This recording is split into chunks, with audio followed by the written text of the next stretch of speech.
Greetings and welcome back to another discussion. It's been a while.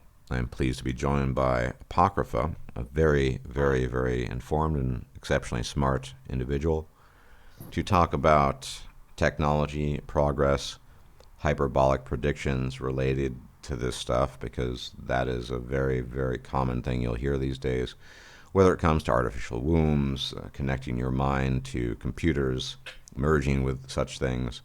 And in general, the state of progress we've made in recent decades, and how, in a certain way, it's been a state of stagnation, that really what you get is reiterative as opposed to creative or new. So on that note, I'd maybe start with some statements or some a framework that Peter Thiel tends to point this in, which is this idea that part of the reason for this is simply that American society in particular has grown somewhat pessimistic and less optimistic than it used to be, and that lack of optimism has led to technological and scientific stagnation, and at least that's part of the issue of the sort of reiterative nature of technology and what have you. But I'm curious, though, to ask then Apocrypha what his view on this is, and I think he'll have a lot of interesting things to say. Sure. And thanks for having me. It's my pleasure. No worries. I think that I both agree and disagree with Peter Thiel's statement. And what occurred to me when you were framing it was that he might be mixing up correlation and cause. So he's presuming that the lack of progress is due to a lack of optimism. But I can tell you, and you're old enough to remember, when I was younger, there still was quite a bit of optimism. I mean, I'm in my early 50s, so I was in grammar school in the late 70s, in high school in the first few years of the 80s. And there was, even with the Cold War going on, there was still quite a bit of optimism. NASA was still doing its thing. There were a lot of optimistic things going on. And Reagan happened, and then all of a sudden that whole era happened. And there was optimism. So, and yet, what we got was a reduction in our capacity to send things to space, for example. And we also got, things like better frying pans as a result of NASA technology. Better frying pans and better, lubricants like WD-40. We definitely didn't get the flying cars we were promised. Put it to you that way. The Jetsons? Yeah, exactly. Well, I mean, in some sense, if you just extrapolated the curve out from the early Apollo program, by now we should have had fully operating bases on the moon such that you could take a vacation there and it would be affordable for an upper middle class person. Like if you just extrapolated that out. But that never happened. And, obviously we can discuss the reasons for that, but I don't think it was due to lack of optimism. I think the lack of optimism, at least my perception of the situation, was that my optimism waned over time as I saw the lack of progress in basic things. And as you said earlier, mostly what I saw was iterative improvements in technologies that already existed, like smaller, faster, better computers, smaller, faster, better radios, which eventually became cell phones, et cetera and so forth. All of these things existed in 1970. They were just huge. So let me present a potential, not really counter, but I guess a standard explanation. Not that I adhere to it. I'm too dumb and ignorant to adhere to anything on this matter. But I'd say the following, and one you'll hear, is that the reason why you had all that progress throughout the 20th century, particularly the mid-20th century, was because these were things just waiting to be discovered. And so it's kind of like, I think of an analogy that, so-called newbie gains at the gym. If you've never provided muscle stress before, whatever your genetic baseline might be, you're going to make impressive gains the first year or two. but then it Hmm. kind of it tops out after a while. Tops plateaus. Yeah. Yeah, right. And so effectively, that's what not what I'm saying, but that's how some people would argue, or what they would argue. That's what Well, happened. yeah. Well, I won't disagree with that, but I would disagree with the premise that we're done gaining, Hmm. because that seems to be what people are saying. Like, oh, we already know. Basically, the what I'm hearing, how people project this is, we basically understand the universe, like in broad strokes. It's just all the details left to work out, like just the sort of technical details of how each little thing works. And that's been said before. um, Hmm. this has all the hallmarks of well, science advances one funeral at a time. That's an old statement. And so what happened in the early part of the 20th century is we had a bunch of capability that we hadn't had before. We also had the fruits of the incredibly potent research that had been done in the mid to late 19th century on theoretical constructs involving electricity, electromagnetism, Lorentzian relativity, all sorts of things. Nikolai Tesla came up in the late 19th century, Edison, Ford with mass production. I mean, obviously we could just list them out, right? Hmm. But all of that was a consequence of a sort of spooling up of the Industrial Revolution, right? Enough resources, enough time. Yeah. You could do experimentation, et cetera, and so forth. So now all of a sudden we had all this progress, a disruptive progress, big things like nuclear energy and cathode ray tubes and powered flight, the semiconductor, the digital computer. Um, Almost everything we use today is an improvement on things that were invented in the first half of the 20th century. And nothing genuinely new has has been discovered for quite some time.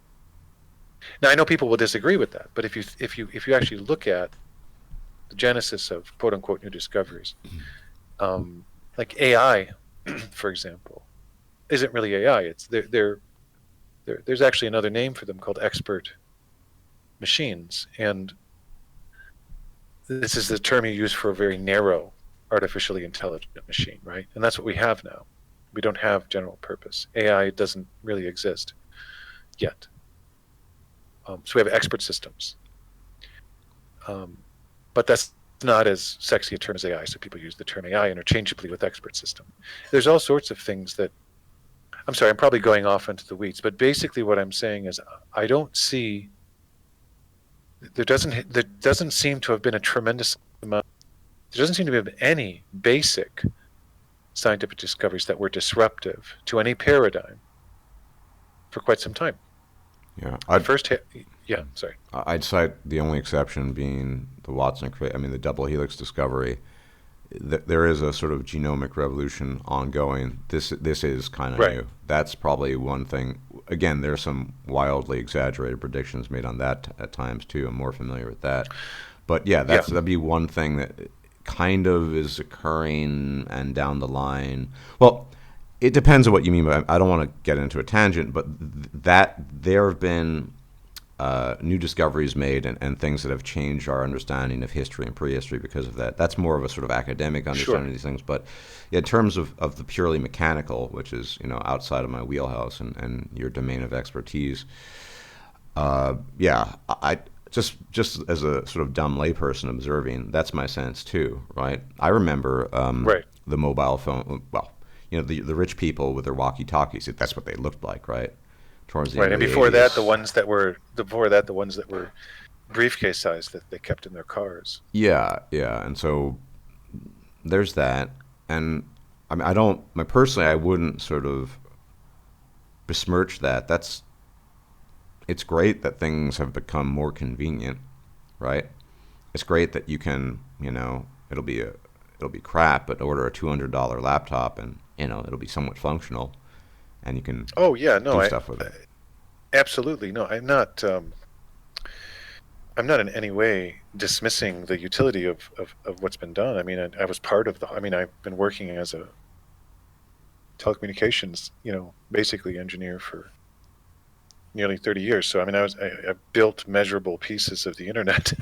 you Hmm. know, um, I started working in that field in about 1994. So, but so yeah, I have no problem with it. I mean, in fact, I like that part of things. Um, but it's almost like we're getting it goes back to kind of some of the things George Carlin said. They'll give you 200 different kinds of bagels Hmm. Yeah. and tell you how much choice you have. Yeah. Um, what about an energy revolution? How about we allow new kinds of nuclear reactors to be developed, because that's not being allowed to happen right now by the DOE, for example. Just there are all sorts of and how about we entertain some paradigm shifting theories, because those aren't really being no paradigm shifting theories are being taken at all seriously right now, and haven't been for some time. Um, my sense of it is that there's a certain institutional fossilization in the overall scientific landscape, and Yeah. you sent yeah go ahead. The sound, but you not the you're not parodying him, but it sounds very similar to Eric Weinstein with his acronym, the DISC, the Distributed Institutional Suppression Complex, as he refers to it. Where, yeah, I Yeah, mean, and I think that that's less to do with. Rather, I should phrase it this way: it has more to do with the convergence of disparate observation here. There's you're two separate individuals sort of observing the same thing. That there within academia, for sure, there is stagnation. I can briefly talk about my own before I left academics, my own former field. I'm not active and have not been over a decade, but just as an example, Chomsky, not the political Chomsky, but the quote unquote father of linguistics. I'm not going to go into the details, but his theories have sort of, I mean, yeah, there's some challenge, but they're still more or less the mainstay. And there are a lot of problems with them. And people, there's one person explicitly, and maybe a few other people that might challenge them, but it's just the way it is. If you want to become academically involved with theoretical linguistics, that's what you're going to encounter a lot of. And alternative theories are not very plentiful. So just an example there. But yeah, this does sound like this DISC idea of distributed institutional suppression complex. But the question I'd ask you, Apocrypha, is, what do you think is fueling it? Is it just habit? With regards to nuclear stuff, well, seems well, like I think political. Yeah. yeah, that's definitely political, but I think it's. I mean, we could go into great detail about individual elements here, so I don't want to go too far, but I think there's a lot of it has to do with how researchers get notoriety and retain positions and so on. And I mean, Eric Weinstein has talked about this too. Brett Weinstein his brother has experienced this when he talks about group selection. Essentially, he talks about group selection. Everybody dogpiles on him because the prevailing view is that that's not a thing. Yeah. Um, but he creates a very compelling. I mean, he and others have created a very compelling argument. The problem is, and I watched him have a live discussion with Richard Dawkins on this, who was in the former camp. He made a very compelling argument for group selection and why the theory should be revised. And Dawkins' response was something to the order of, "Why can't you just leave what works working?" He didn't even rebut Brett's point. Mm. And it was just fascinating because this sort of nosebleed territory. evolutionary theorist, Richard Dawkins, who made his name in evolutionary theory, wouldn't let go of his theory, even when presented with evidence that parts of it were incorrect. And I've experienced this personally many times, and it's quite disconcerting. And I can only, normally you get argued down on the margins. So what an academic will do is give the benefit of the doubt to the academy, and will give no benefit of the doubt to the challenger. And they say this is a good thing because it keeps out quacks, but in practice, it keeps out pretty much everything that isn't somewhat in line with existing theory. Sometimes things slide through, like the asteroids were killed by a dinosaur theory, for example, the KT boundary layer examination that came up with that. But it very rarely happens.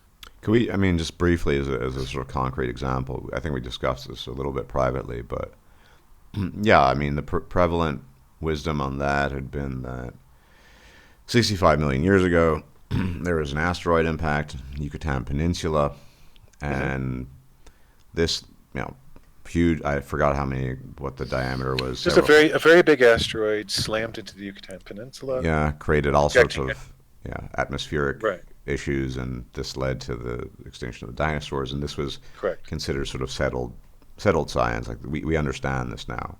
No, well, it is now considered settled, but before it was proposed, before it got through, and the only reason it got through was because they found the crater. I mean, they had so much evidence; it's ridiculous. Yeah. They had all the traces to prove that this had happened, including things like trinitite and fused quartz. I mean, they basically had done all the soil layer analysis. They know this happened. It happened somewhere here.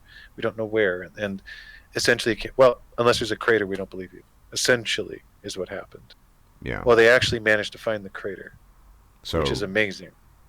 Yeah. So they basically, it's kind of like there's a shark behind you. I don't believe you until the shark opens his jaws and takes a chunk out of it. Yeah.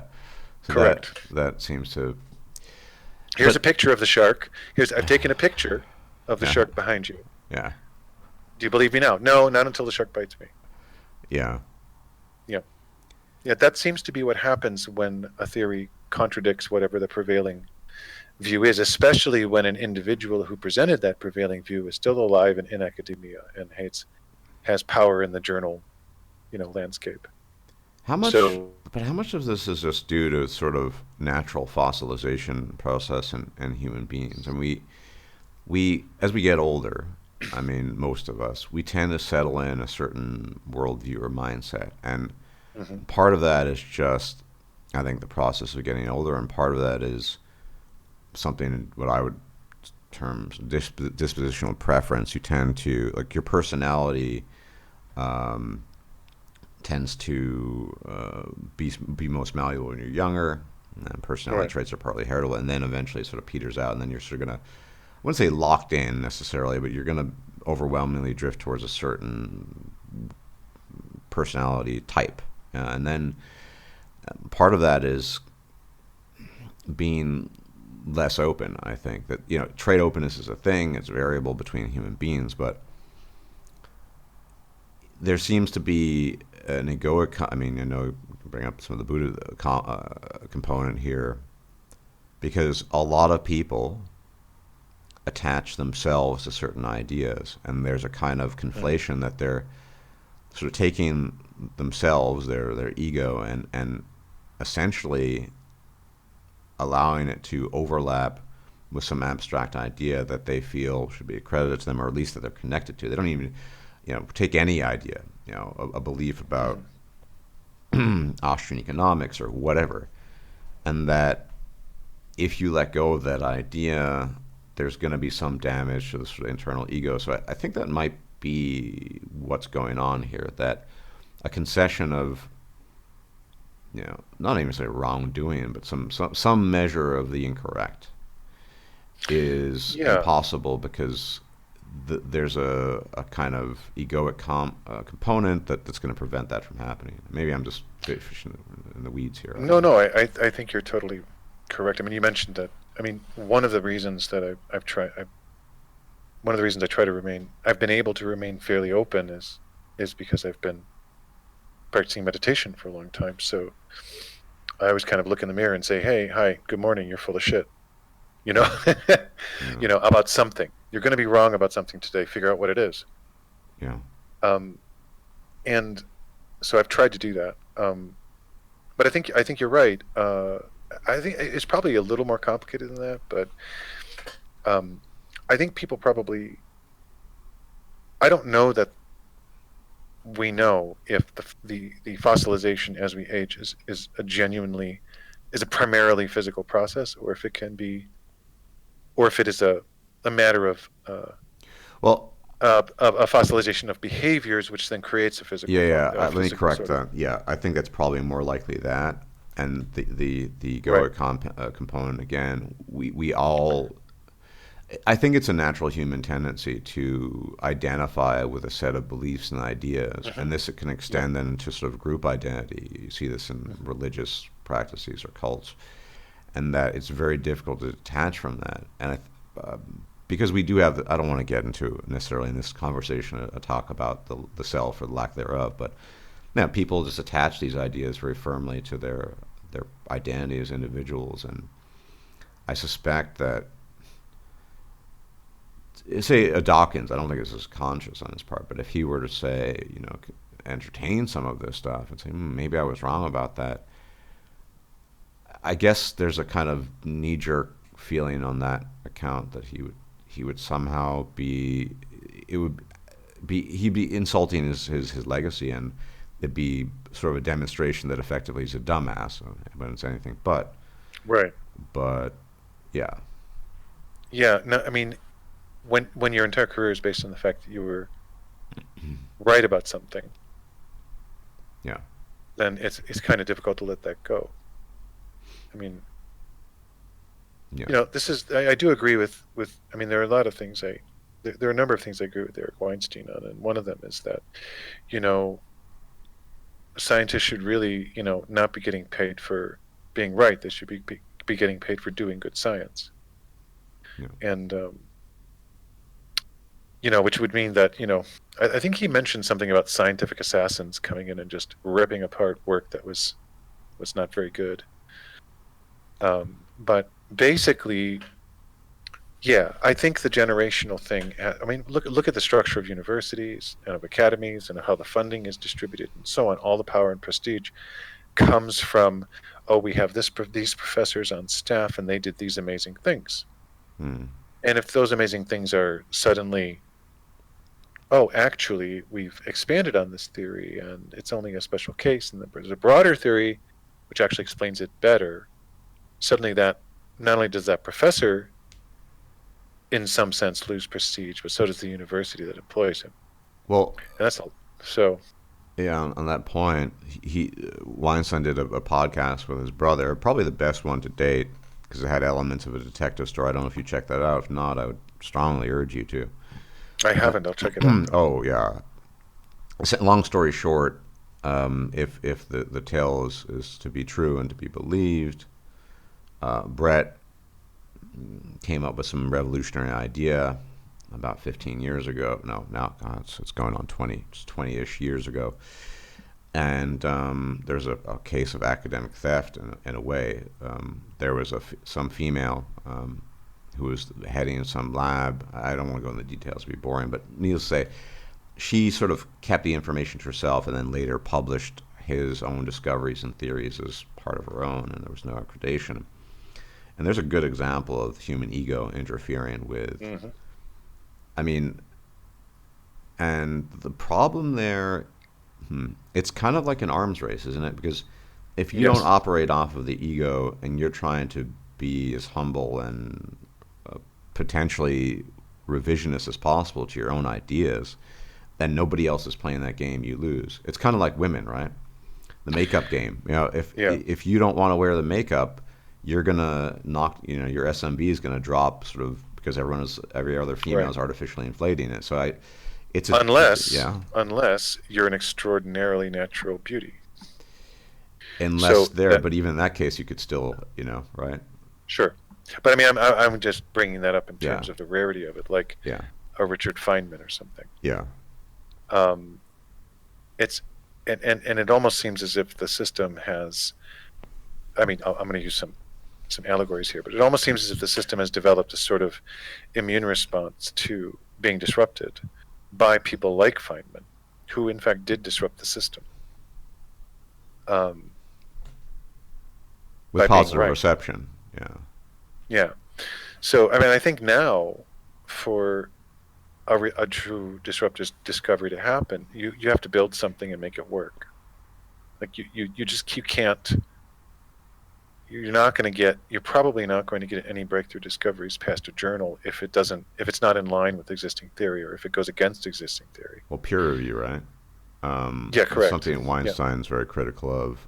Yeah. Yeah, it does seem to be more barrier. It's this idea of peer review, which is kind of insane if you think about it. Where you have these super egoic creatures, Homo sapiens, who are all invested in their own glory and their own gratification, who are going to look at somebody else's potential challenge to their own ideas and somehow greenlight it because they're going to, what, hold themselves back and say, oh, this is really good. We're going to improve the state of human knowledge this way. I mean, the premise is kind of laughable if you think about it. Yeah. It's far. It's not Hobbesian enough. You know. Yeah.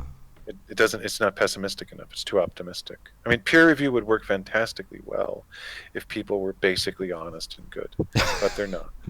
Yeah, I mean, there's a lot to be said for the Hobbesian. I know I'm known as the pessimist, but it just Yeah. seems so obvious that I've seen this happen as well. My father has a Hungarian friend that he's not active anymore, but he was active in geophysics for a while, and I Mm. couldn't It's a repeat tough some. field. Yeah, well, he had some novel ideas, and I could not repeat them off the top of my head, but no one would entertain them. There was so much political opposition and just resistance to anything he wanted to even entertain. It was just, yeah. Right. So it just seems Well, that we've created a natural barrier that seems evidently problematic just because of human psychology. very much so. I mean, it's pretty. At some point, what you're going to do is there's going to be a parallel.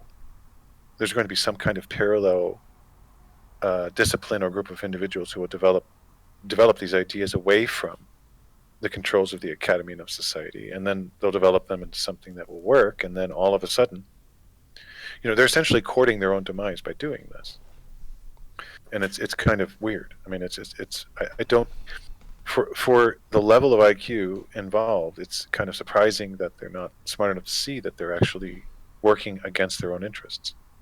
I But I mean, I think that they're, personality traits and stuff, they're kind of separate from intel. I mean, as sure, you well know, wisdom is not necessarily it's not intelligence. consecrated in intelligence. Yeah. Yeah, yeah, Um, no, I don't. We were talking about some sophists that we'd encountered online before. yeah. Yeah. And so, I mean, that's the thing is this a sort of reference to private enterprise that there are people outside of the academy? Because I was actually just chatting a little while ago with somebody involved in more of the sort of biochemical sphere, and he made it clear that he wants to get a PhD, but he has no desire to work in academia. He wants to go into some sort of private enterprise and then do something what he regarded as sort of substantial, or work on something that's not going to have the same constraints or what have you. Do you think that's the way forward in the limited scope of I think opportunities? I think to an extent, I think that's a really good question. I mean, I don't think large investors will be interested in that kind of risk, but I think that I think it's certainly possible. Yes, I mean, there are any number of private research labs across the world now that are not funded by governments or government grants or are even affiliated with educational institutions. Hmm. And I think basically I'm talking about like independent research labs and think tanks.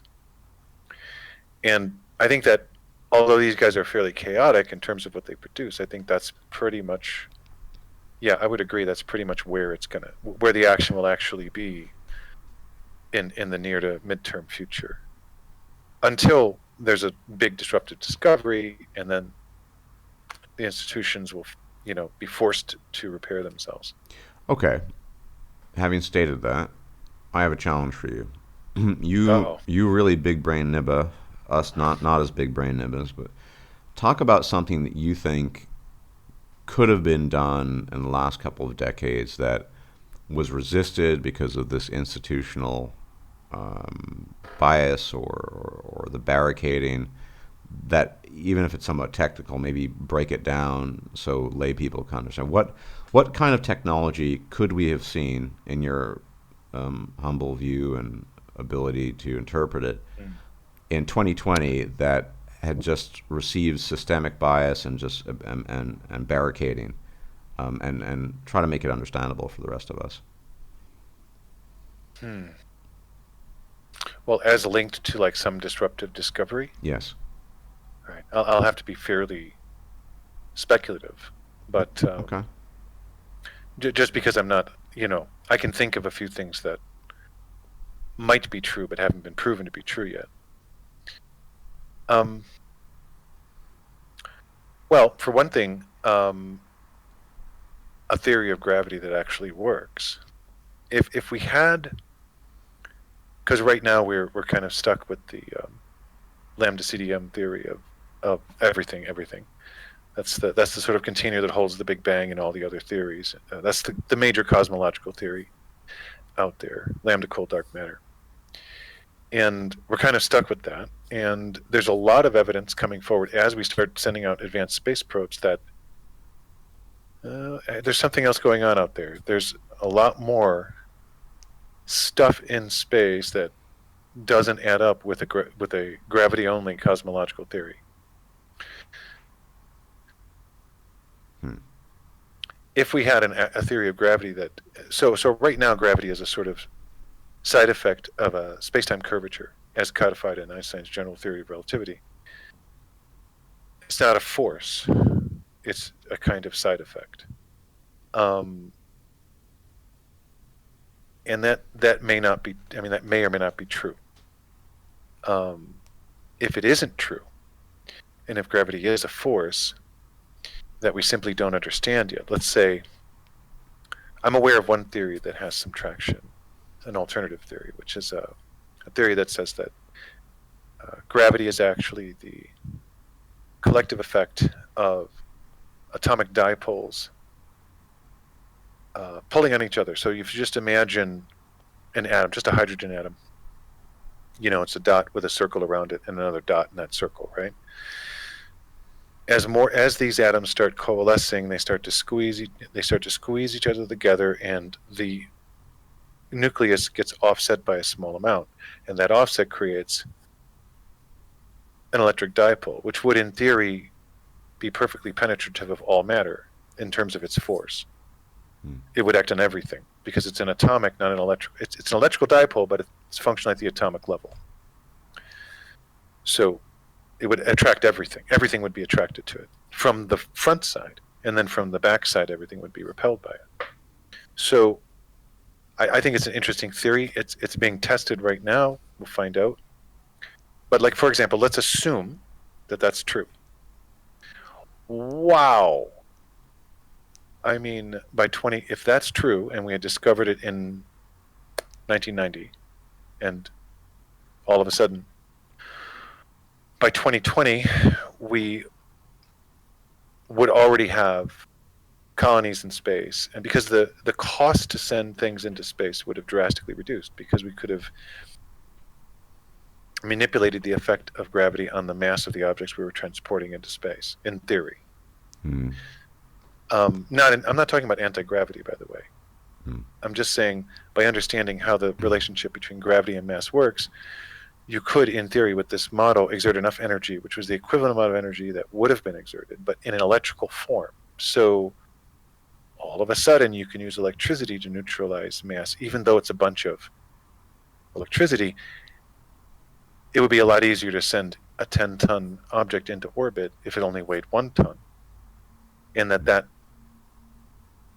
the energy required to do that was actually able to be remote, for example, let's say a microwave transmitter, something like that. Hmm. And this is just me talking out of my ass, like none of this could be true. But the point I'm making is that this is the kind of discovery that would change everything. Well, It would change our whole perspective, just like relativity did, just like discovery of X-rays, the discovery of electrical plasma, the discovery of all sorts of things totally changed our view of the universe. This would be in the a view begin changing. Yeah, go ahead. in the beginning, you brought up energy. Two, Mm-hmm. there's sort of two, maybe even three questions I ask. I mean, one thing I can, as a layperson, observe that we've been stuck with the same shitty commercial airplanes Oh now yeah, yeah, yeah. for Since the 1960s. yeah. And Yeah, every it's time I hear retarded. this, they're okay. Concorde aside, which was a commercial failure, anyone who thinks Mm-hmm. that that's why they grounded it ultimately. The crash was an excuse, but Mm-hmm. was it, or rather, a sort of official reason to say, whatever, we're not going to use this. But most people who seem to be in the know, which I'm not, just cite sort of the energy consumption. Like people, right? It's market forces. People are willing to fly on these, essentially the horse and buggy these days. So I, one of the reasons why I've been to every continent except Antarctica and Australia, or Oceania more specifically. But, Oceania. yeah. Well, one of the reasons why I'm not going to head into, because I don't want to be on a goddamn airplane for 24 plus hours. Not with my sleeping Mm-hmm. problems. And this just seems it's well cost prohibitive, but also just the time. And I think that unless you want to break it up into different iterations and you stop in this country and you chill out for a day or two. And problem is that everyone says it's the energy issue, but I don't know. I mean, I think it's a little bit outside your wheelhouse, but it just seems that this, if you want to have a glaring example of stagnation, and I wouldn't even say it's iterative. It's pretty much the same thing. What is the fundamental difference between a 747 now and a 1978? None, except for some refinements in material science and Yeah, computers and so on. yeah, But it's basically the same. yeah, and Um, it's painful. I mean, it just seems that in 2020 it'll still take, give depending on where, give or take 7 or 8 hours across the Atlantic, yeah. and well, we don't have a Concorde anymore, and it seems any hope, any realistic hope of something beyond that is, and this has always annoyed me, just because I'm not, well, I don't love flying, and why is this not being worked on? I mean, you'd think more people, if they're worried about the consumer, would be willing to fly and take advantage of things if they made a cost-effective, really quick and efficient way of getting around the globe. But Well, yeah. It's not. I mean, I know a little bit about aerodynamics and something about, um, this whole thing. And yeah, I don't see any. I mean, the entire thing. It's not an energy problem. I mean, it, it could be a refuel. I mean, if people want to claim it's a refueling problem, we already do in-air refueling for military planes. Oh, is that would make the flight too expensive? Yeah, but people would be willing to pay for the difference if it just meant an unbroken flight, and so on and so forth. The Concorde wasn't a commercial success. Well, that just meant they didn't charge enough money for the tickets. I mean, or that the service just wasn't good enough for what they were charging. And because the Concorde was actually a fairly primitive oh supersonic yeah, craft. We could build much better ones today, much better ones. I mean, even at the time, I don't want to compare apples to oranges, but the Concorde emerged when I think the SR-71 Blackbird was still in operation, Mm-hmm. sometime around that, and that, I mean, Yeah, much better, right? yeah. Well, I mean, the SR-71, of course, cost a lot to operate. Yes, Um, I should, yeah. I mean, and the sure. Concorde was built under similar principles, but because the materials that were used to build it had to be, so you had to have a leaky fuel tank, is what it comes down to. Mm.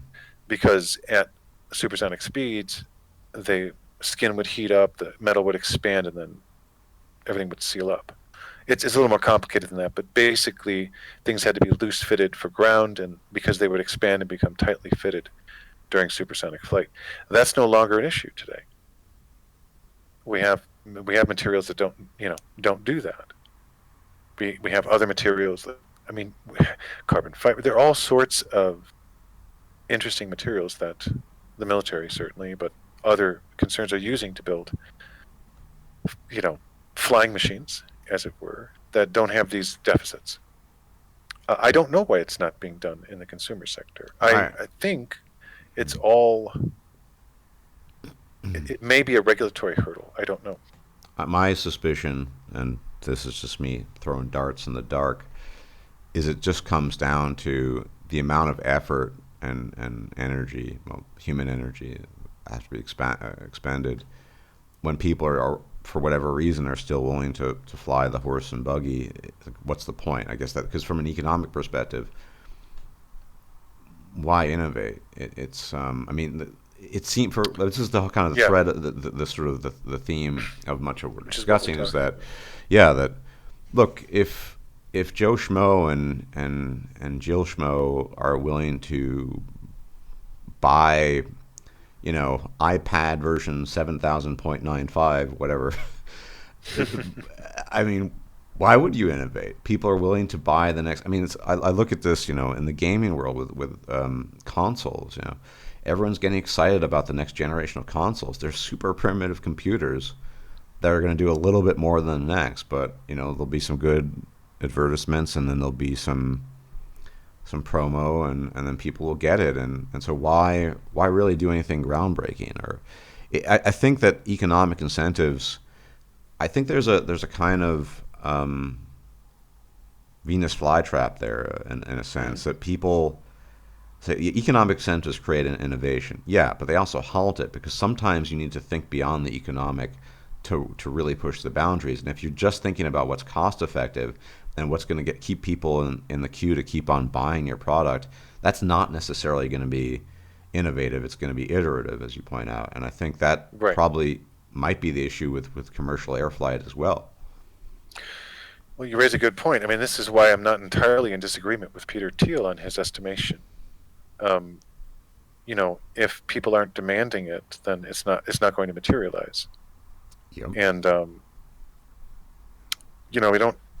You don't. I mean, I don't even remember the last time I heard anyone say, "Gee, it would be great if I could, fly from New York to L.A. But in an hour." every day I'm somewhat cogent and not a zombie. I think that you know, I'd like to hang out with Coltrane. I don't think it's ever going to Yeah, happen because I'm simply not going to get on a plane for more than a day.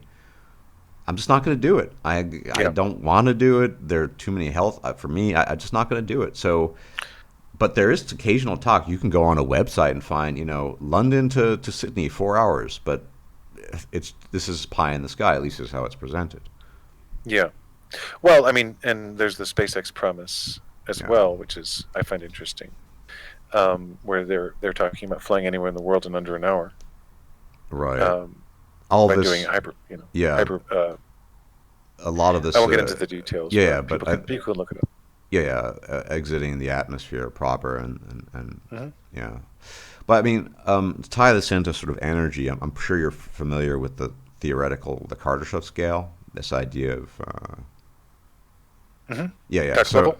yeah, I mean, how? I mean, I've always just found it fascinating, but can't judge the merits of it. Do you think that the Kardashev descriptions and projections are accurate, whereas where as they are aligned with sort of civilizational attainment, and that we're sort of in a point seven or points. We're certainly not a type one civilization with No, reference. Yeah. Do you think that could have some real application? I think it's interesting. It's an interesting way to classify civilizational progress in terms of the energy it can marshal. Mm. Um, I I'm not sure if we know where we are on the scale exactly, but um, because well, because the notion is that we're definitely not type one because we can't control and marshal all the energy available on our planet. No. That's just not even like that would mean we could control everything about we could terraform the Volcanoes. whole planet any way we want, weather control, yeah, et cetera, et cetera, et cetera. Yeah. Um, so I don't know if we're point 0.7. I think that might be optimistic. For point 0.5. Okay. Something like point 0.5 to point 0.7, yeah. Yeah. Um, and we're only saying that because somebody discovered how to make nuclear power happen. Yeah. Um, I think that, but I think it's completely accurate to classify what a civilization can do based on the amount of energy that's available to it Mm. over whatever time scale. Like so many megawatts per day or whatever. Because this is actually something I've talked about quite a bit with people. Is once, and this is about resource post scarcity, but basically the only thing that's stopping scarcity from happening is the scarcity of energy, or post scarcity from happening is the scarcity of energy, because it's not just that with more energy you can do more things. There are there are going to be plateaus where suddenly things that weren't feasible to do before are now feasible.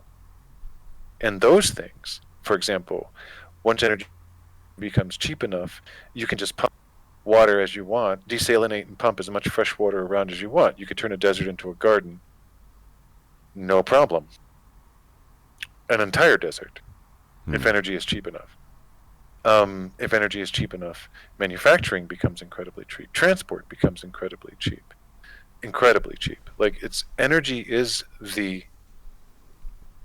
one thing that when it gets less expensive and more available, like more and more energy available to each individual human, that's exactly what will create a higher and higher civilization. Because right now we have, I don't know how many, let's say you have 10 20 amp circuits in your house. um, that's about two, it's a little more, that's a bit more than let's say 2400 watts. Let's just say it's 2 kilowatts. So each person has access to 2 kilowatts of electrical power. Well, what if you had access to 2 megawatts of electrical power? I mean, Mm. there are all sorts of things that change if every individual had access to that much power, that much energy. Let alone industry, which could start synthesizing things from nothing. I mean, once you have that much energy available, hydrocarbons are a joke because we've got hydrogen and carbon everywhere on this planet, so we can just make whatever liquid fuels or gaseous fuels we need for whatever purposes. Scientific research would go off the map because there's so much energy available. Some joker in a garage could create a particle accelerator, and do his own experimentation. It might not be legal, but you get the Yeah. idea. Um, Energy is the limiting factor on civilization. The limiting factor. Yeah. And the availability of energy, and the price of energy.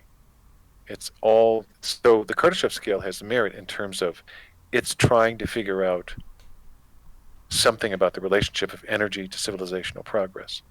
And I absolutely agree with that because there's just so much that would become possible that is not now feasible. Yeah. And so, that's that's another thing that never happened, right? Ubiquitous cheap electrical power. Oh, yeah. Right? I mean, that was promised back in the 50s, like the nuclear revolution, and everybody put the kibosh on that. Even though nuclear power is the safest way to generate power ever invented, it's been demonized. Yeah, that's So, purely political, it seems. yeah, I mean, it's people have speculated that it was part of the overpopulation scare.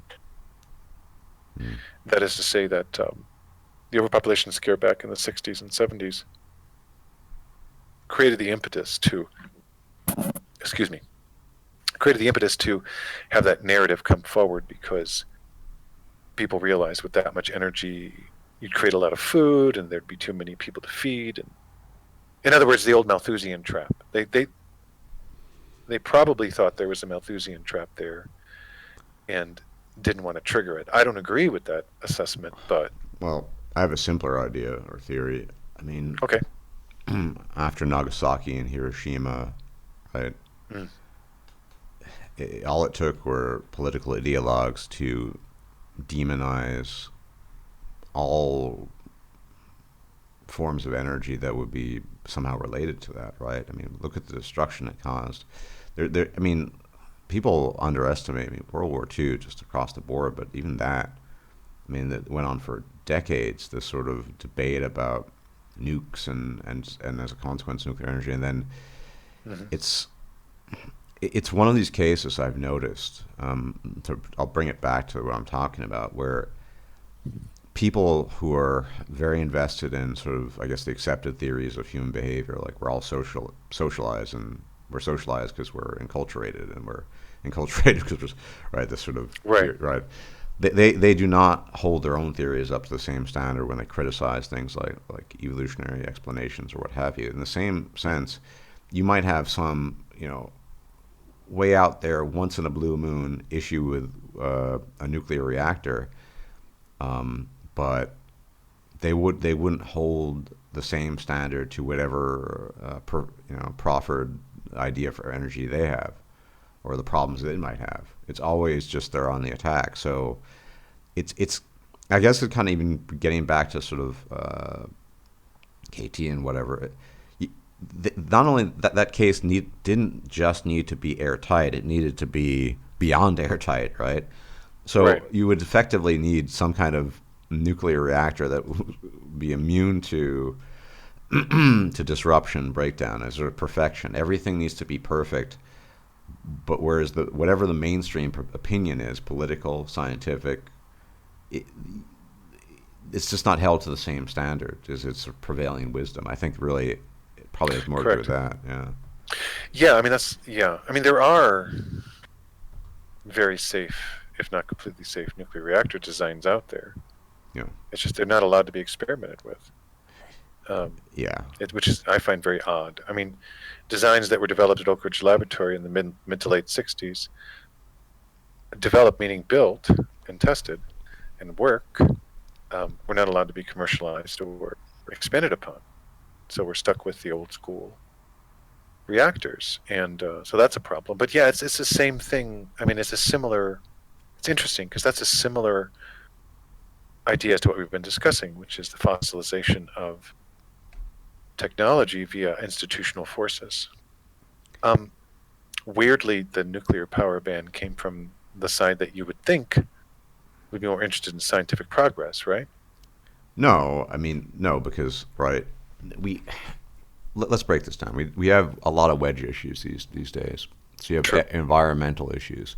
Well, to be concerned about the environment is effectively de facto synonymous with being on the left, right? That's not historically true. Conservationism goes way back. It's not exclusive, but Right. that's just the way it is, or the way it's framed. Right. If you care about the environment, ecology, whatever, pollution, you're just a person on the left, right? So nuclear energy, even though it's the opposite, being the cleanest source we have, but well, neither here nor there. Let's ignore that fact. Is potentially risky.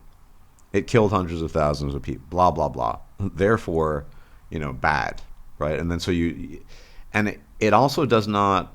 I think there's a lot of sort of pseudo framing on the left, in particular, about Mm. how things need to sort of sync with the environment. You're not going to typically find, for example, somebody who argues for veganism from the right? Because there's all That's sorts true. of weird things that align with this, and it's just, I think, what I've noticed on the left in the areas that interest me is it's all just lip service. I mean, I call this. I've called it out publicly. I've talked to people about it. I've talked to left wing ideologues, and I mean, the right has its own issues. I'm not really political by nature, but if I were to talk about the theory of evolution and to some young Earth creationists, he actually has a more substantive view than the person on the left. The left, he just says it's not true. Well, good for him. He's got an alternative hypothesis. We could try to test that. The left people say, yeah, we all believe in it, but has had no impact on us, or it accounts for nothing. Every time I Mm. engage in a discussion with them, I call this lip service, because it's part of their platform. If they were to say they didn't believe in it, they would be tantamount to religious fanatics, sort of conservative, right wing, whatever. So they have to say we all believe in this in theory, but we don't integrate it into any of our social theories and the softer sciences. We don't talk about it. because it's relevant. Yeah, without any evidence. Yeah. So it's sort of, Yeah.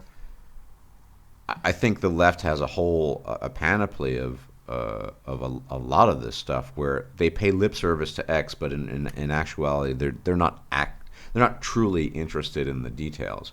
Evolution being my big bugbear because they will, I mean, apart from people who work in the field, none of the theories, the mainstream theories to explain social phenomena, ever taken into account, which tells me that it, they don't actually believe in it. If you're not willing to take the risk and integrate some of these ideas and the amount of crap that EvoPsych takes and the standards it's held to, simultaneously not holding their own theories to the same standards, is indicative of this.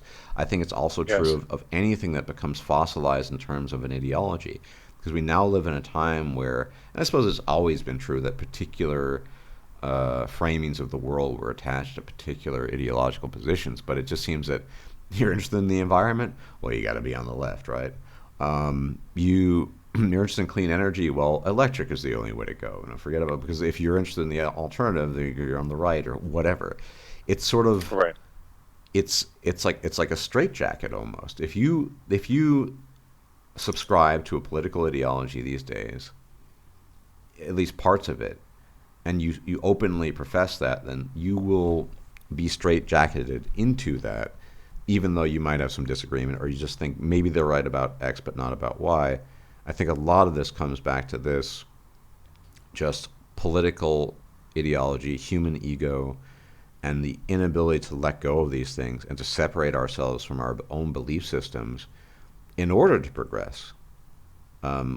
There's that it's possible to view scientific phenomena, whether hard or soft, or if you want to make that division, I'd argue for, as E.O. Wilson for consilience, that it's all interrelated ultimately, but that it's possible, maybe not probable, but it's possible to let go of this stuff and say, look, this doesn't have to be a political issue. This is just an issue of understanding and trying to move things forward. And Hmm. it's possible to do that. I mean, I can't, we're all biased as human beings, but I'd like to think I try to remove whatever political inclinations I have in trying to understand my big thing, my bugbear is understanding human behavior. And Hmm. I don't want whatever leanings I have to necessarily interfere with that. They might interfere if we were talking about level of policy, I guess, but we're not even there yet. We're just trying to explain things. And it just seems that seems, yeah, that's the big obstacle. And I don't, I mean, you're probably you're a better meditator than I am, and you're more familiar with some of the teachings. And so I just, how do you get past that? I don't know. Especially these days where actual positions to care about the environment is a political position when it's just Yeah. not. Well, and then there's also the problem of appeasement Yeah. by scientists like Michio Kaku, Yeah. who is, yeah, he's a string theorist, which I won't comment on, but um, he's an intelligent man. I think he's made a career in mathematics and theoretical physics, and that's fine. The problem is when you get someone like that talking about, and essentially backing up all of the wildest claims of climate alarmists when he should know better. Yeah. Um, that's really what bothers me. You're talking about someone who's a genuine scientist and should know better. The He should understand the problems with the modeling. There are all sorts of issues with the sweeping claims that are coming out politically about climate change that are not scientific and are not backed up by science. Well, by the So, gods, you surely remember. I mean, it's astonishing how, I guess, immune the climate fanaticism has become to criticism. Because I think you and I are mhm. both old enough to remember Al Gore's campaigns Oh and yeah, these computer model projections of the swamp, as I refer to Florida, being what is it, half underwater or something by 2016. And yeah, and look, I'm not, sometimes you're firing shots in the dark, but That's a bold claim to make, and when you're using it as part of political propaganda and it doesn't come true, I mean, this is the stuff of sort of like cultic None, prophecy, right? That literally fails. none of it came true. Yeah. Um, So but this is a piece of to I think, yeah, religious cultic prophecy of where you're making these bold predictions doesn't come true, which to most people reinforces our disbelief in some of these prophecies, and but it just here we are, um, well, with Florida not being completely under the waves, right? neither is the Maldives, which was also supposed to be underwater. Um, yeah, I mean, the I don't want to get into the climate change debate right I now, don't but either. Yeah. just to suffice to say, there are some serious issues with what we are seeing versus what was predicted and what is, and there is no reason to believe that the models they're using are any better than the models that were being used in the first place. Like zero reason to believe that I'll just because say the so Yeah, I'll just say I don't know what's going on. I just know that winters have been very warm and summers have been abominably hot. These were in my latitude, and yeah, yeah. I don't know what's behind that ultimately. I'm Well, not. there are. I mean, look, yeah. Like I said, I don't want to get into it too much, Yeah, but there are cyclical changes that occur in various cycles. 1, 10, 100,000 year cycles, and yeah. you know, to identify it, essentially, just one feature of all of this would be to point out that the error bars on. I mean, if I were to believe that the models are accurate, which I don't, but if I did, the error bars are so great over time that in 20 to 30 years there's no accuracy. There's so much noise, there's no longer any signal, and you can't even detect whether or not the prediction you made was relevant. Mm. So if you can't predict long-term weather phenomena over the course of a few decades, what's the point? It's just you can't test the model. You're not doing science then, and that's what bothers me. Okay, so That's one thing that bothers me about it. let's shift gears, and this was sort Oh of yeah, sure. Sorry. prophesy no prophesied and promised talked about, but sort of the over extrapolating and sort of the wild, uh, fantastical. I mean, I know I still hear to this day, ideas about, say, the artificial womb. We'll start with that. mhm. This is nobody alive today, I think, is going to profit. Well, maybe someone born right now, but any adult, right, talking about that is, if he's making plans to have his children via the artificial womb, I think it's a bad investment and poor planning, basically. And Yeah. there are a lot of these things. This idea that, I mean, this is kind of your area of expertise, but this idea that VR is just the beginning. We're going to plug ourselves in and merge with the machines, and it's going to be really dope and cool, and it's 10 years away, and but there's so many neurological phenomena. I know myself a little bit about the brain that we just don't understand.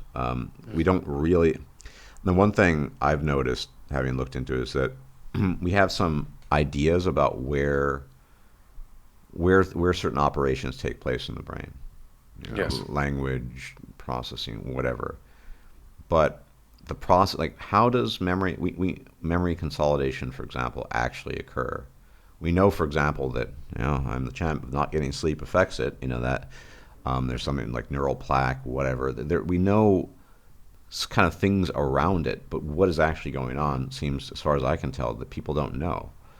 Yeah, that's a And mystery. yeah, I mean, the current theory is just kind of a default position called holographic memory, yeah.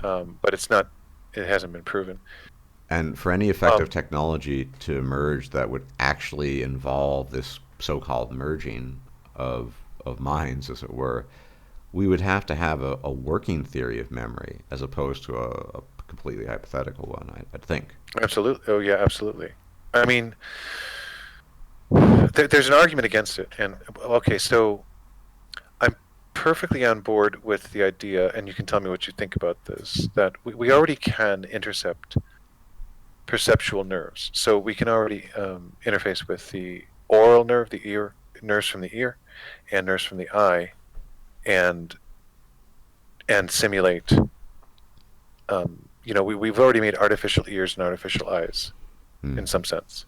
You've seen cochlear implants, and we've already done it with eyes, not on very high resolution, but I believe, I don't know what this current state of the art is, but the last time I checked, it was about 640 by 480, like a standard VGA display, fairly pixelated, but still seeable by a person who had been, I don't know if they had been blind since birth, but their optic nerve was intact. Anyway, so we know that the perceptual nerves can be interfaced with.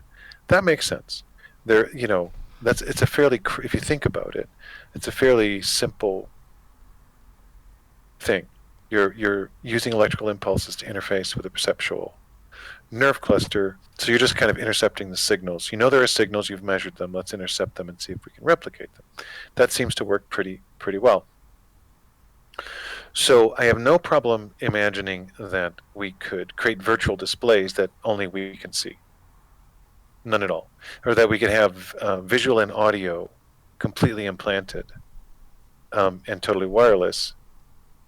In other words, our brain is the display and the audio. I don't have any problem with that either. That looks like something we will eventually know how to do. But what you said, which is actually merging with thoughts and feelings and so on, that's a different story entirely, because as you said, we don't understand it at all. Here's the counter argument to saying we can't do it because we don't understand it. The counter argument is, well, but if we use these fibrous electrodes and extend them into the brain, our brain can learn how to use them over time, and we'll be able to use that agnostic interface as a sort of adjunct to anything we want to. So that's the counter argument to what I just said. But the problem with that argument is that, and excuse me if I'm getting really up in the clouds here, but the problem with that argument, in my view, is that we don't know that it's even possible to interface with memory in that way. In other words, if we don't know how memory, there's the assumption that memory is stored entirely inside the brain. What if it isn't? I mean, nobody's answered this question. Well, And the assumption is that it is. Maybe it is. It's a good chance that it is. But we're discovering all sorts of new and interesting things. I was about to say, let me throw something out there. Gut biome Sure. and its relationship to the brain. Mm-hmm. I mean, that's was hitherto undiscovered territory. People engaging in sort of fecal transplants with radically different behaviors as things. There's just they're suddenly no longer depressed. Yeah, or no longer upset. So many things going on right now. It's exciting in a way, but also alarming because it just goes to show. And I guess we'll be shifting gears left and right here, but my big issue, say with nutrition, is it seems to me so at this stage patently obvious that we need a tailor-made genomic-based nutrition on the individual level, because these broad prescriptions are just that. There's so many factors that we can't take into account, in our own, are we vitamin D deficient? Do we have issues with absorption? I mean, who knows? You'd actually have to look at the polymorphisms responsible for that, and even then it's speculative. And there's so many things being discovered that we don't know. And there's also the difference between a ketotic and a glycolic metabolism. Yep. Which has so if your body is burning fat versus burning sugar, primarily, if that's happening, there are all sorts of pathways that change, that we don't have a real.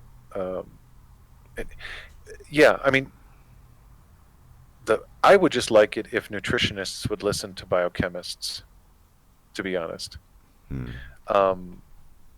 Because, you're old enough to remember eggs are bad for you, right? Well, yeah, I suffered. So, it's a little bit of a detour. I mean, the whole, anti-fat, I grew up during a time and got very fat, eating lots of fat-free things.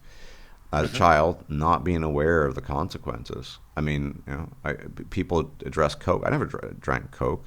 What made me really fat, not exclusively, was orange juice. I would drink it by the cartons, Hmm. Hmm. Yeah. and as a 10-year-old, I didn't know much about energy balance or calories or there's 4.1, there's 4.1. I didn't know any of that stuff.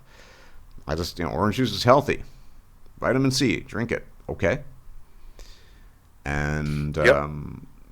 and there's so many other, not that it's necessarily unhealthy, it's just there's so many considerations now, decades later, where I have a pretty decent grasp of nutrition that I just didn't know, but that was the received wisdom. And even just more recently, you look at something, it's not really a vitamin, but it's a choline, which is, there are a Hmm. number of sources, but that's pretty concentrated in egg yolk, and you need it Hmm. And for good. lutein. And yeah, and lutein, and it's Hmm. just a lot of, well, it's just really gay what went on It in is. the. It is. It's crazy. Yeah.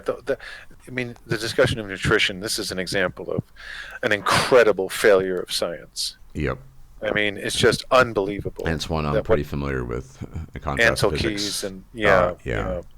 I mean, yeah, even the study, they call the seven. yeah, There are other countries that failed. There were more countries that failed his hypothesis in the seven, yeah. they still pumped it out. It's Hmm. I it's know. it's incredible when you think about it. I mean, obviously there was some vested interest there, but Yep. we're just at the cusp of understanding all of these weird interactions, and it would have to be weird in a way, because one thing that seems pretty likely is that complex systems, right? It seems that anything. So if you have a complex system, it can't just be the brain, right? There's gonna probably be some. Well, we know Feedback. there's gonna be a feedback loop, right? So why Yep. why not from the Somewhere. gut biome? Cerebellum. Cerebellum. We know that. Well, this is undeniable that a lot of neurotransmitter interaction going from brain to the body, sympathetic, parasympathetic nervous system, all these things that I don't know. It just seems it's okay to admit we don't know certain things. And by the way, I think the conventional food pyramid is still up. I don't think they've Yeah, dismantled it's it. ridiculous. Eat It's lots of ridiculous. pasta. Okay. Well, In the meantime, biohackers are sitting here getting incredibly, like, enormously ridiculous results, eating, essentially a full, like a diet primarily consisting of fat and protein. yeah. It's like, and not taking supplements. Yeah, but And even so, but there we get the dogmatism too. Because one thing I'm pretty rigid on, because I've just observationally, we're all genetically very distinct. There's a huge sure, amount of bio. I do not do well on keto compared to a sort of moderate carb diet. I just do better on that in every respect. hmm, And this was recently brought up. There's a polymorphism, for example, that if you happen to be unlucky and you do consume lots of saturated fat, it can become an issue for you. It can lower or not ruin, but lead to poor lipid profiles. So it's highly variable. That's what thing. If hmm, I'm going to hammer home, yeah, I don't sure. have no doubt that say, carnivore is very effective for some individuals. It's not for me. I Yeah, and I'm not saying it's a Yeah, universal diet either. I'm just, yeah, but the point is that we were talking about this the other day that as soon as you start looking into nutritional science, you start realizing that it's all epidemiological, yeah, and it's the weakest possible evidence, if it's even evidence at all. And so then, I tried to look at that stuff, but then I just started looking at biochemistry, and I realized I could learn more. I could understand more about nutrition just by understanding biochemical pathways and biochemical explanations. And that's when I came across the International Network of Cholesterol Skeptics, yeah. which is a bunch of biochemists and doctors that said, will you stop telling people eggs are bad for them? Well, I mean, Especially people with heart conditions. Let most them eat eggs. cholesterol is produced in your own liver, and people don't know It's that all either. produced. It's a necessary precursor for every Yeah, sex hormone in the body. Then people don't learn yep, this stuff. Yeah. yep, exactly. Um, Yeah, and statins are another. Oh my God, yeah. We're going to go off on this, but but well, I just goodness. think the conclusion, my big pet peeve, if I'm still alive, is I'm convinced that we need highly individualized, tailor-made nutrition that's going to be in large measure based on our individual genomes. Yeah. And to put that will be the solution to what I have come to call the nutrition wars, because the dogmas exist everywhere. I mean, the vegan thing seems the weakest claim. There just doesn't seem to be any It's ancestral justification for it or whatever. right. And I have no doubt that some people, I know a couple of people do well in carnivore, and there are plenty of people who do well in keto, but then they get in this notion that everyone should be running this. Well, I'll give you one example of why this is weaker than the individual thing. But there's already a decent wealth of information on population based responses. So amylase is an enzyme produced in saliva that helps deal with starch. Right. Cats don't have it; dogs do, which was indicative of dogs are not obligate carnivores and cats are. It's an example of something, right? Hmm. Now there's a variability by population with respects to relationship to the agricultural revolution. So you can look at a Yes. population like the Yakut, they're what we call a Mongoloid, or they look Asiatic population, speak a Turkic language in eastern Siberia. They produce less of it than the Japanese because the Japanese have a as an example. I mean, it's very likely that's the reason. You can see this across populations. Now, this gives you an inkling, a hint that there's going to be a lot of variability in all of these things. I can tell you, I have friends who just do not deal with starch, and I totally Hmm. understand. But I'm okay. I don't really have issues with starch, and I don't feel particularly bad consuming it and whatever.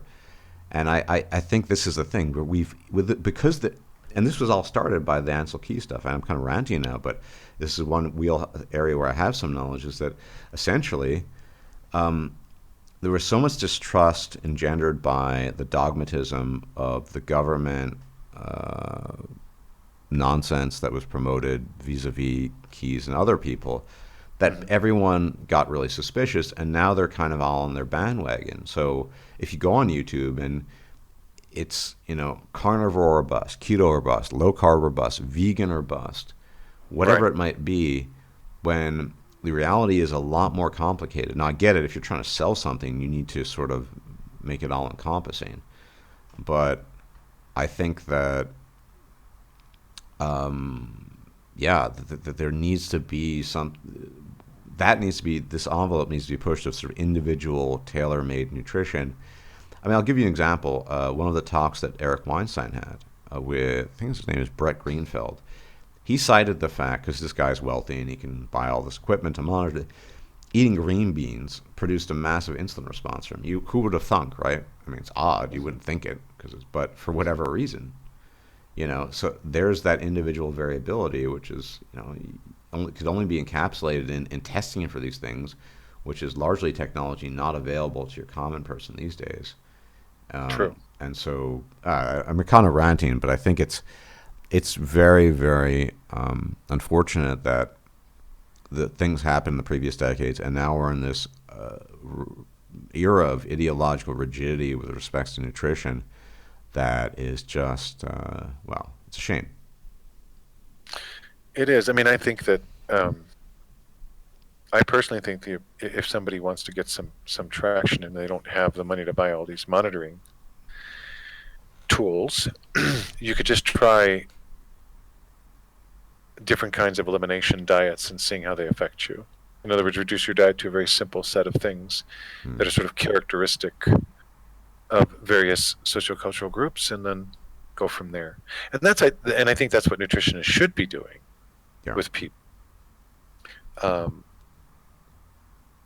and just to bring it back to um, predictions about the future, I don't think anyone would have predicted that we'd currently be in an obesity crisis.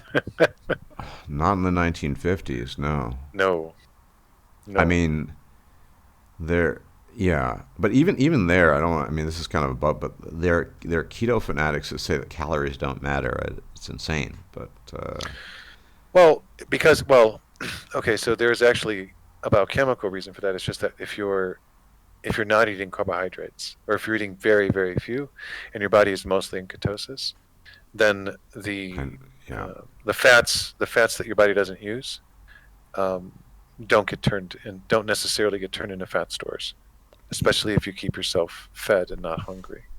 Yeah, So but that's not true for starches. Glycolysis will end up storing any excess energy as but fat. the claim is you could eat, say, let's say your baseline is 2 or 3K. You could eat 10,000 calories of fat, and No, yeah, but that's that's what they'll claim. I've talked to people who oh claim that. no, geez. Okay, And yeah, yeah, and ketosis has this little bit of afterburn effect. There's a couple extra 100 Yeah, I'm aware, but I mean, if you,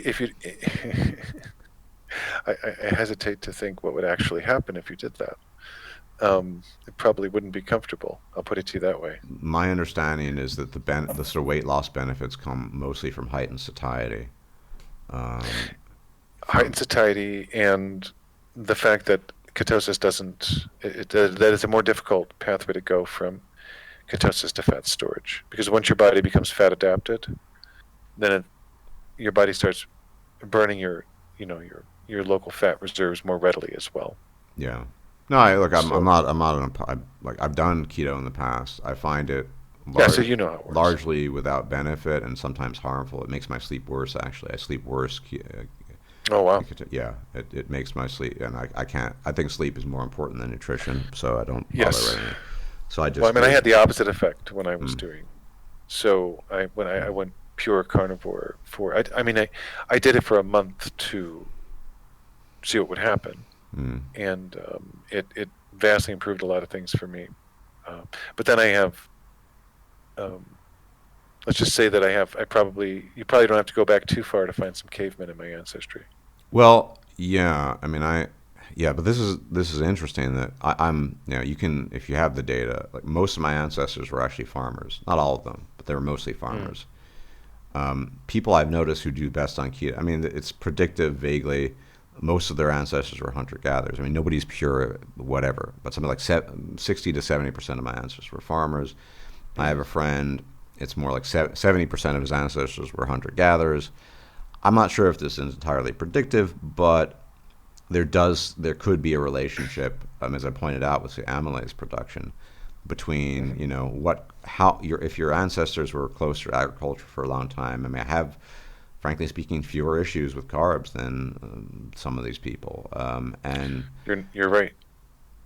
You're yeah. right, and there's actually whole subgroups that do much better with dairy. Well, yeah. I mean, lactase persistence is a very well documented phenomenon, and we understand the now we understand the deep genomic history of that as well. So, Hmm. but these are again, even granting all of this, like I could say, well, most of my ancestors were farmers, so that might explain why I deal decently with starches. But I still think we need tailor-made stuff. Like it's not there's going to Oh, I be absolutely agree with you. Yeah, yeah because polysomal. I mean, like you're talking about. If you want to know exactly, you'd have to do some kind of comprehensive metabolic study yeah on it's not even enough to well do genetic yeah. because you have to look at epigenetic factors because everybody Absolutely. has different life, they live in Environmental, yep, right. environmental interaction. So it's so Yeah, and complicated. then your diet, you could actually, I mean, I can imagine diet changing based on what you want it to do for you Yeah, when you actually know enough about nutrition to do that. I find that an exciting proposition, and I hope it happens. yeah. I mean, because up until now, it's all been just experimentation and sort of trying to Hmm. figure out. I tried keto for years, and because of the dogmatism behind it, just and I know there are going to be something else. You didn't do it right. No, I did do it right. It just didn't work particularly well for me, and I do better on a kind of moderate carb diet that it doesn't. Yeah. I mean, really, the only carbs I consume are oats. I just think of the holy grail. If you're gonna have grains, high zinc content, magnesium, other things, they're pretty. I mean, if you're Hmm. gonna have them, I just run with rolled oats. That's kind of my thing. But that's pretty much it, apart from fruit and vegetables. But yeah, but again, I'm not a dogmatist about it. I just know for me, it doesn't work particularly well. It exacerbates medical problems I have, and I Hmm. just don't. Why should I do that? Just to prove a point. And I know other people do rather well on it, and so I think it's very frustrating because all we can do now is run these, as you pointed out, elimination diet experiments. We can do this, but it doesn't really yield the concrete results we need. And talk about an area of stagnation where we really needed a pragmatic application here that would not succumb to stagnation, be nutrition. Imagine if Right. all this mumbo jumbo hadn't taken place in the 60s, 70s, and onwards, where we could potentially be. Forget the genomic stuff. Just measuring biomarkers, and maybe there could be kits you pick up at the pharmacist, and you could just have a daily I don't know, something you attach, and then whatever you eat, you can see, are you the weirdo who gets like a huge insulin spike from green beans and then none in rice or whatever it might be, right? We could have had this maybe if the dogmatism and the collusion had not occurred, but we're kind of stuck now. And I see it's just a new era of dogmatism when it comes to nutrition, where everyone's arguing that the worst by far are the vegans because I think they have the least evidence. Oh yeah. Yeah. But yeah, Yeah. I mean, it just, absolutism, right? And everything is political. yeah, It's very strange because, I suppose for me, either something works or it doesn't. Either it's right or it's not. yeah. And it's just it's very annoying, shall we say, that this is the state of things. I mean, this is an example of what we're talking about what could have been by 2020. We could have had this with the genomic revolution. We could have had this by now. Yeah. Um, Even without and it, just testing the biomarkers. That could have been like everyone correct. by 85. Everyone, well, this is what we need to do. And then by 1995, everyone, we had the more. And by 2020, $5 for a kit that lasts a couple of weeks to whatever. Yeah, correct. I mean, and with the event, I mean, it's perfectly reasonable to imagine that everybody might have a small, how people have Fitbits for measuring their jogging. Yeah. Perfectly reasonable to imagine we might have had an electronic nutrition monitor that actually gave you decent results. They gave you good predictive results. Yeah. And that was personally tailor-made. And that would be a valuable discovery. Everyone would profit from it and benefit from it in a very sort of boots on the ground way, obviously. Yeah. Obviously. And it could have circumvented near childhood obesity in my case, and then years of having to research and experiment on myself to discover what seems kind of optimal for me, which is some variant, I think, if I want to be broad, of the Mediterranean diet for me, which I would not prescribe to everybody. Yeah. But my deduction there is, having my ancestors having largely been farmers, it would make sense that would sync well with me. That's pretty much the diet that I went back to, but heavier on meat. Yeah. And that seems to work pretty well for me. I'm considering moving back and forth between the two just to resolve various problems. But yeah, I mean, it is. I wish I could get some kind of empirical data on how this is all affecting me. All I can go by is the effects it has on my body. There are stool tests, and that's another area. It's kind of icky for people, but it can tell you a lot. And Greenfeld brought that up, and you should check that out later, about that you can order them, assuming you have the resources to do so. I assume this is sort of rich men stuff. I don't know, but yeah, it is. But we talked about so many different things, but this seems to be probably the most directly impactful thing, that all that progress halted because of ideology, corruption, and just unwillingness to course correct. And you've got converging interests. So you've got, in the beginning you had a government that was freaking out because how are we going to feed all these people? We can't produce enough, we can't produce enough meat and potatoes to do it. We're going to have to get people to eat more grains. How do we do that? And so there's that. There's that conversation that happened in the beginning. Then there's Ansel Keys and his whole cadre, which genuinely believed that this was the way to go. And so much so that they ignored the evidence to the contrary. Yeah. And just politically pushed the whole thing through. There were plenty of detractors. The whole story is really quite annoying. Yeah. There were tons of detractors, but they were all politically, basically politically taken out by him rather than scientifically taken out. And I don't think we've explained yet. Ansel Keys was sort of the major figure responsible for the fat cholesterol scare that led to decades The of lipid the hypothesis. lipid hypothesis of stagnation Yeah. within nutrition and our understanding of things. And if you're older, you'll remember those delicious fat-free cookies that still made you really fat Hmm. because reasons. But yeah, it's Well, astonishing. because sugar.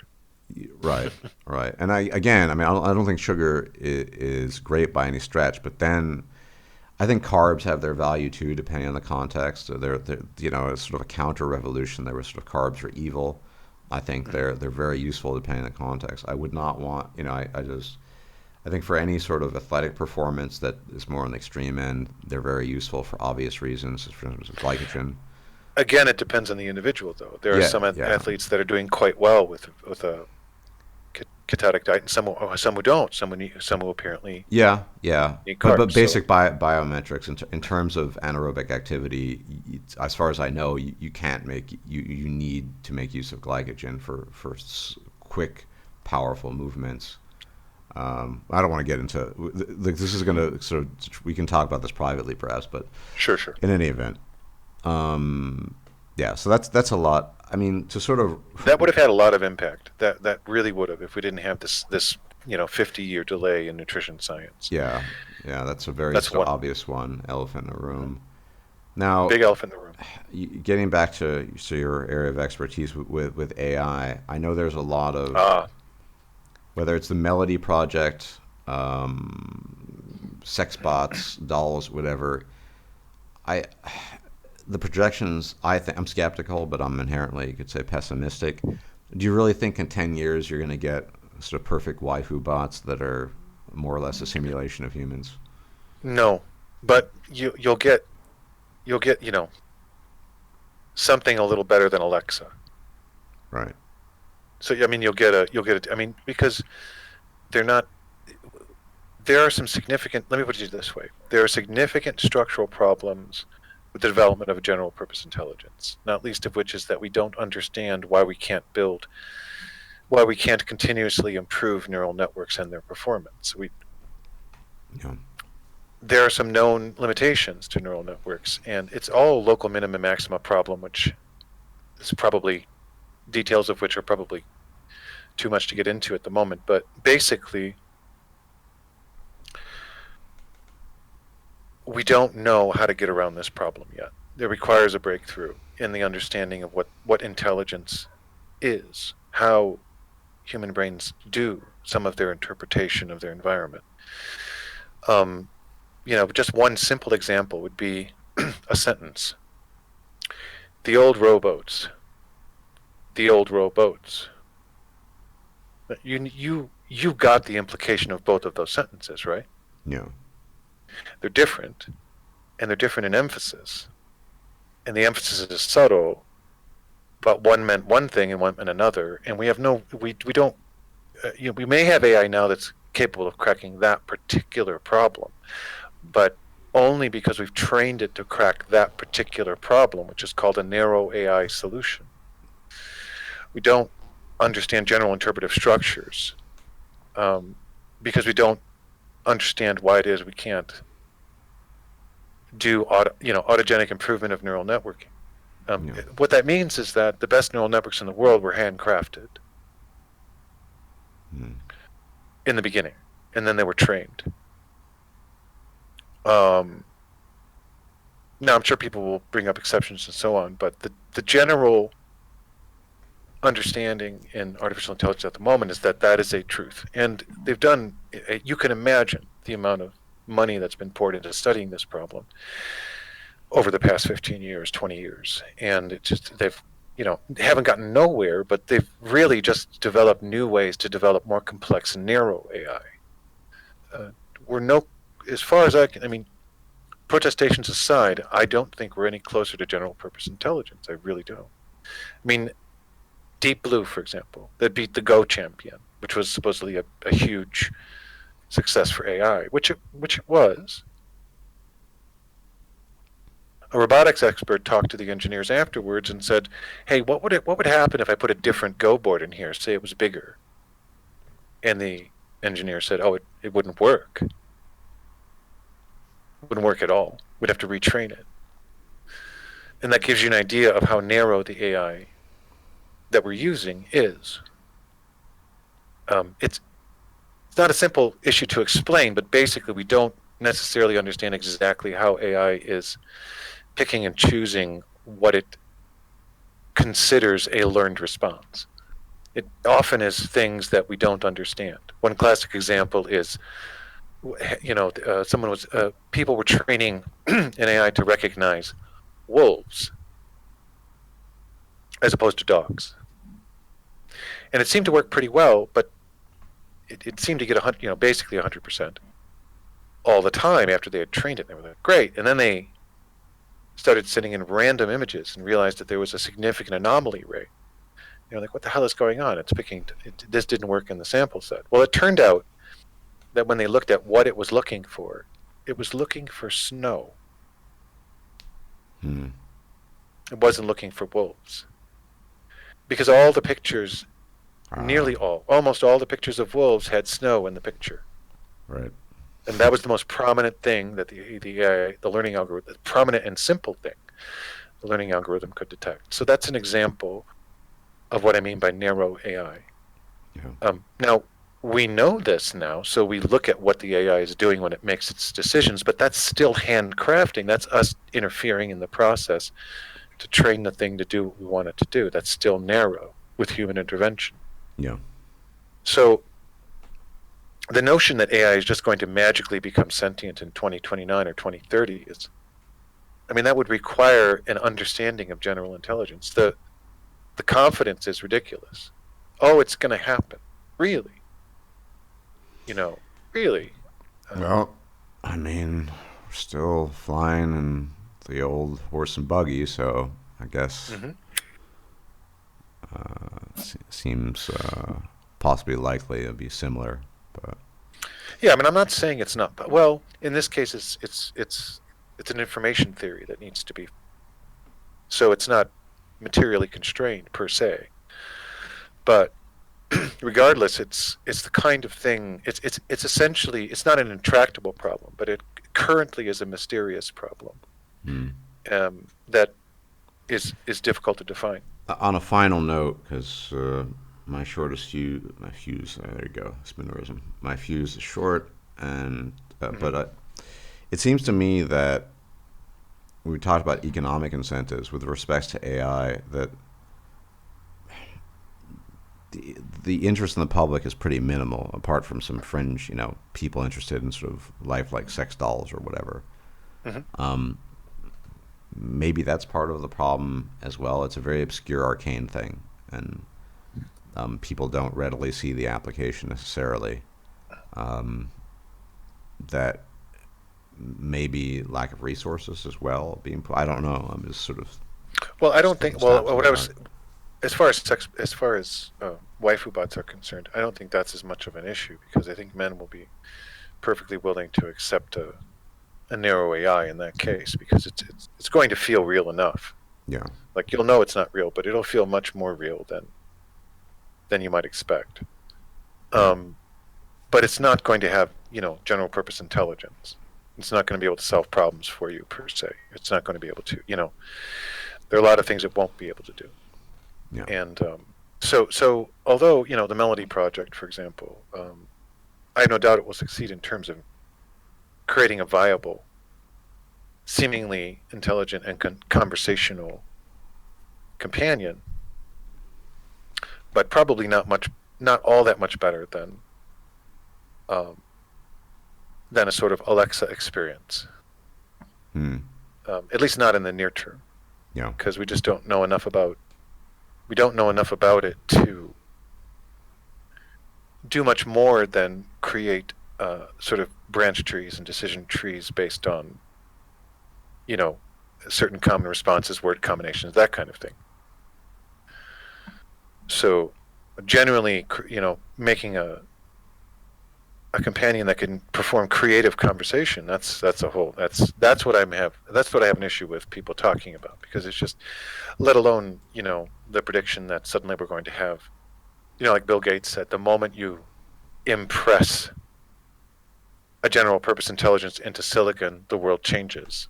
Well, sure, but I'm skeptical that that's going to happen at the speed they keep saying it will, because of the problems I outlined. So, and that's just one thing. There are a lot of things like this. Yeah. And especially when you get into like automobile self-driving is, they keep talking about how level 4 autonomy is right around the corner. Meanwhile, level 3 still has bugs. This is typical, this is typical technology marketing before functionality kind of nonsense. Yeah. There's actually an open source project by a guy who's very critical in the same way I am of the capabilities of AI that does as well or better than a Tesla. So that's pretty funny. Interesting. Mm-hmm. Well, time being limited, I want to thank my guests for joining me. I'm reasonably certain if we're both still alive and get them on again for some more topics.